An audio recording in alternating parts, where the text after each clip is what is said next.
السلام علیکم ورحمۃ اللہ وبرکاتہ۔ امید کرتے ہیں کہ سب خیر و عافیت سے ہوں گے، اور آج AQ قاسمی اکیڈمی میں ہمارا 9واں دن ہے، اور آج ہم سیکھنے والے ہیں مزید 4 حروف طا، ظا، عین اور غین۔ آج ہم کو ان 4 حروف کو سیکھنا ہے کہ ان کو کس طرح ادا کرتے ہیں، اور یہ بھی سیکھنا ہے کہ یہ حروف کہاں سے ادا ہوتے ہیں، یعنی ان حروف کے مخارج کیا ہیں۔ تو چلے شروع کرتے ہیں۔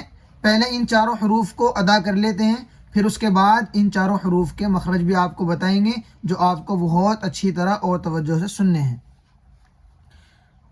طا، طا، اس کو تھوڑا موٹی آواز سے ادا کیا جاتا ہے، باریک آواز سے نہیں، اور اس میں ہونٹ کو گول کیا جاتا ہے اور منہ کو کھولنا پڑتا ہے، تب جا کر یہ طا اور ظا، یعنی جو حروف پر ہوتے ہیں وہ اسی طرح ادا ہوتے ہیں۔ جیسے پیچھے بھی ہمارے صاد، ضاد اور خا، یہ 3 حروف ایسے آئے ہیں کہ جن کو ہونٹ گول کر کے اور منہ کھول کے ادا کرنا پڑتا ہے موٹی آواز سے۔ طا، طا، ظا، عین۔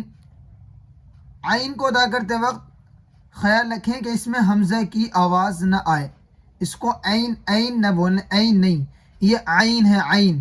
یہ حلق کے بیچ سے ادا ہوتا ہے۔ جب اس کا مخرج ہم بتائیں گے آپ کو پتہ چلے گا کہ عین کو کہاں سے ادا کرتے ہیں۔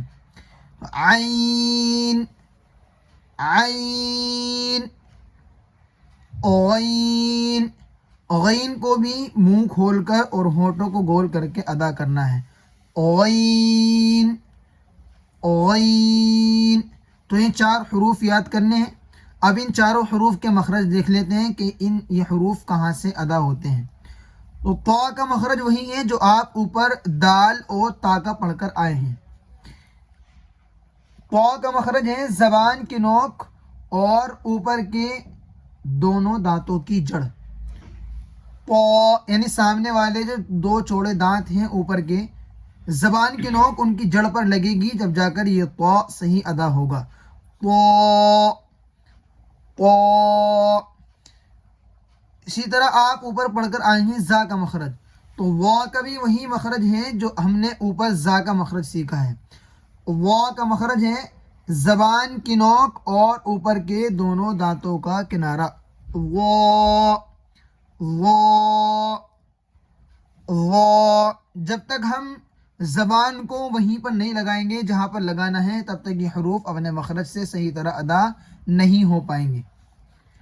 عین کا مخرج ہے حلق کا بیچ، یعنی جو مخرج اوپر ہم نے ہا کا پڑھا تھا وہی مخرج عین کا بھی ہے، حلق کا بیچ۔ عین، عین۔ غین کا مخرج ہے حلق کا شروع، یعنی منہ کی طرف والا حصہ۔ جو مخرج خا کا تھا حلق کا شروع یعنی منہ کی طرف والا حصہ، وہی مخرج غین کا بھی ہے، حلق کا شروع یعنی منہ کی طرف والا حصہ۔ غین، غین۔ تو کل یہ 4 حروف یاد کر کے لانے ہیں، اور ان 4 حروف کے مخارج بھی یاد کرنے ہیں، پھر انہی مخارج کے اعتبار سے ان حروف کو ادا کرنا ہے۔